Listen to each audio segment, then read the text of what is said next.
right. How's everybody doing? I always like asking the media that because you never answer. We're great, Coach. All right, good. Appreciate that. Good victory. We're a team that's continuing to try to grow on that offensive side of the ball, especially. And when you grow, your brothers on the other side got to do a good job picking up the slack. I thought our defense did that today. Extremely proud of Chuck Bola and that defensive staff for the job they did. Coming off a difficult loss a couple weeks ago where we were all embarrassed, starting with me. We really challenged those kids to come out and play good football, and they did. And I'm so proud of the way those kids played, the whole team, but especially the defensive kids. Then second half, it was brought to my attention. I think the sway in the game was our kids on offense at the end of the first half, 10-play drive. Then we come out, offense back up, 14-play drive, 24 tough, hard-nosed football plays that really, I thought we really expressed our will, on a well-coached opponent in Wake Forest. So I was extremely pleased with the kids in this victory. Back to 500. Now we got a tall task as we go over there and play talented Maryland ball club. With that, any questions? Raise your hand for the microphone, please, right here in the front. Coach, Isaiah Johnson got a lot of run today and made some pretty big plays. Just talk about his performance. Yeah, Isaiah, as you guys know, we've had some injuries up front. With Johnny Raymond and Eric Kroom banged up. So we really challenged the D-line that we need some fresh faces to step up. We played a lot of our Okie package as well as our Georgia package, which was a way of manufacturing a four-down look without a lot of guys really being able to play it that are true down linemen. So I thought we were extremely creative, and Isaiah was part of that and made a big play. We went into the game saying if we could be at least +1 by the end of the game in a turnover and rush for 50 yards more than the opponent, that we'd win that game, and the kids did a good job. We weren't at that at the half, and Isaiah was a big part of that, getting that +1. Mike? Oh, Danny? Coach, how you doing? Good. Grizzly Esteem, what can you say about him and what he was able to do, and not only catching out there, but also running, just getting more involved in the offense? He's doing a good job. Young guy, put a lot on his table. We want to continue to do that, but I thought he handled it well today. We had a few snafus where maybe he wasn't as organized as we wanted him to be, but that's part of growing, and we survived that little bit of a storm. And I was pleased with the way he played. And I want to do a good job keeping Ashton involved. We try to be creative and work him at some different positions. I need to find a way to continue to get Ashton some more touches too, because I think both he and Brisley are two guys that can move around and be successful with their feet. Scott, the defensive line got a lot of pressure on Price throughout the game today, and even when they weren't tackling him, they were forcing him outside the pocket. Yeah. When you couple that with the loss of a player like Campanaro, who we all know, and you talked about how good he is, how difficult does that become for their offense? Well, you'd have to ask them. We're going to play against the guys that line up on the other side of the ball. Like I mentioned earlier, I was just pleased with the game plan that Chuck put together on the defensive side, and most importantly, the way the kids played it. But really, I can't speak on their behalf on the other side. Trevor. Scott, can you take us through that play where Jared West threw the pass to Brisley? What happened there? Well, it's actually pretty funny because all week long we tried 3 different kids on that play. And it was interception, duck. I mean, it was horrible, but it was horrible. And it happened in practice, and I told George, in fact, Daryl, you were there. And I told George, it's out. It's out. He didn't say anything, but he did say a lot by the way he looked. And I knew that they were going to keep working it. And they got it right by game time. That's what counts. So it's a heck of a call by George. I don't know if I would have had the intestinal fortitude to make that call, but Coach McDonald did, and those two cats did a good job making a play. Jared threw a good ball. I got worried. I started to run up to see if he was over the line of scrimmage because he kind of did the crow hop. It looked like a shortstop on a baseball field, but threw a strike down the field, and we got the little guy a touchdown on that play. So it was a good job by those two. Mark.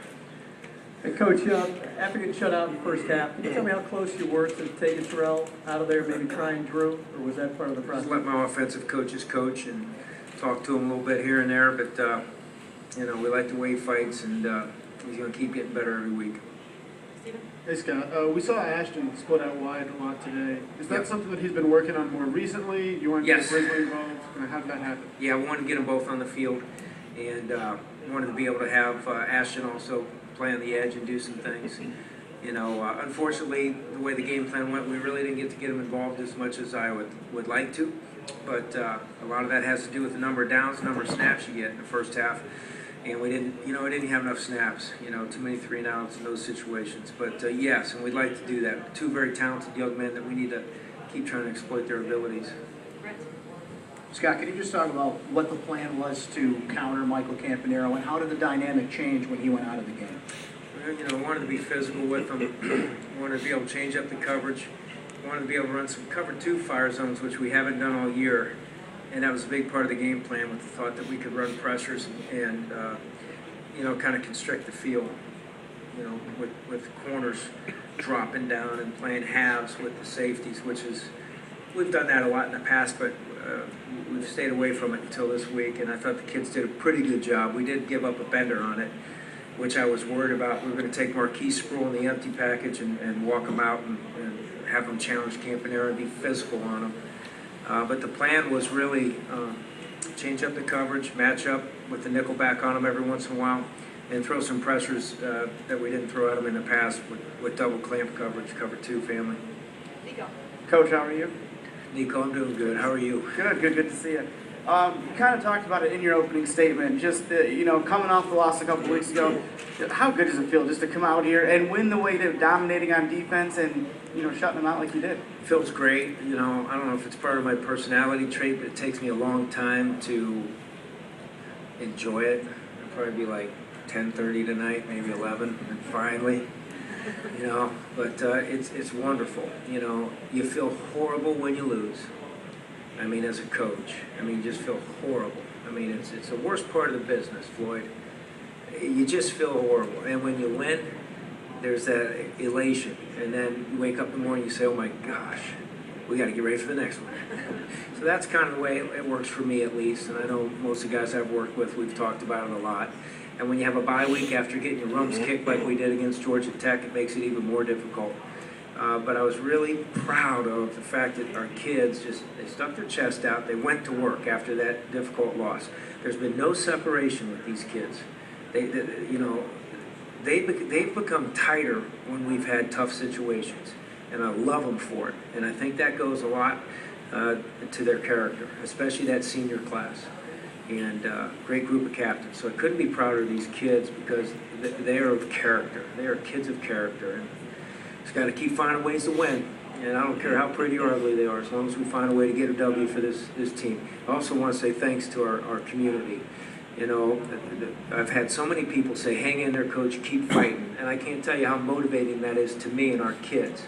You're always going to have the naysayers. A lot of you guys in this room are going to nitpick through and all that stuff. And that's okay. That's your jobs. You guys are supposed to do that.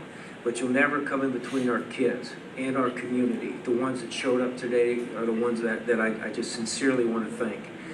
Because when we needed them, they were loud on 3rd down and 4th down today. And that goes a long way. We have a hard-nosed town. I love this freaking town. I love this town. And one day it's going to be great here. And the thing is, the foundation's being built with quality kids that do things right. When they stub their toes, like Ryan Norton did, they pay the price, and then we'll get him back next week. You know what I mean? And my heart goes out to Ryan and his family, too. He lost his grandpa, this week. And we keep that family in our hearts and prayers. But he'll be back Sunday, tomorrow, ready to help this team and kick some field goals. So proud of this team because they're of character, and we can't wait to get after this Maryland bunch. Scott, in the first half when both offenses were struggling, Riley did a really good job of keeping the field position the way it is. I'm curious what you thought of the kicking game overall, not just punting. And then could you explain the addition of Hodgkinson to the team this week? Not really. I got a kid from London. I don't know much about him. He's a good-looking kid. I don't know if he can kick it through those uprights or not, but we got depth, if nothing more. He just got eligible right before the game, so I wasn't going to give him a shot to kick. So you guys can ask Michael who he is, okay? And then the first part of the question, once again, was Riley Dixon. Couldn't be prouder of him. Young kid from CBA, doing a great job for us. The roll punt that we do has increased our ability to get down the field with more men. And our coverage teams have improved so much this season, so much. So I'm extremely proud, not only of those kids, but also the coaches. Coach Doust has done a great job organizing our special teams, and we have had extreme improvement. So I couldn't be prouder of him as well. Right here, Bud. Scott, I realize, Hey, bud.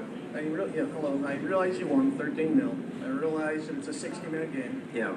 but the first 30 minutes were a little unsightly. Could you explain what happened, both sides?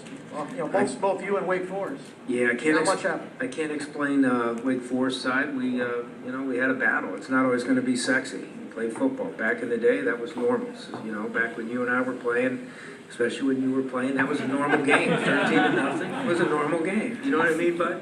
So you should kind of be like, yeah, it was good. Well-fought game the way we used to. You know what I mean? It was ugly. We had a couple offenses that struggled to execute, and you had a couple defenses that played good football.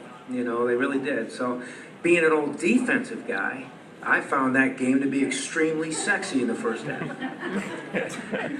know what I'm saying, Daryl? So I just think, it's about execution or lack thereof, and you have that going on both sides. But when you have lack of execution on an offensive side of the ball, you probably have pretty doggone good execution on the other side, defensively. So we gave the game ball to the defense, Coach Bola and Marquise Sproul afterwards, because I thought it was a great fight. And then they got to take that ball and put it away and enjoy it at the end of the season now, because we got to get ready for Maryland.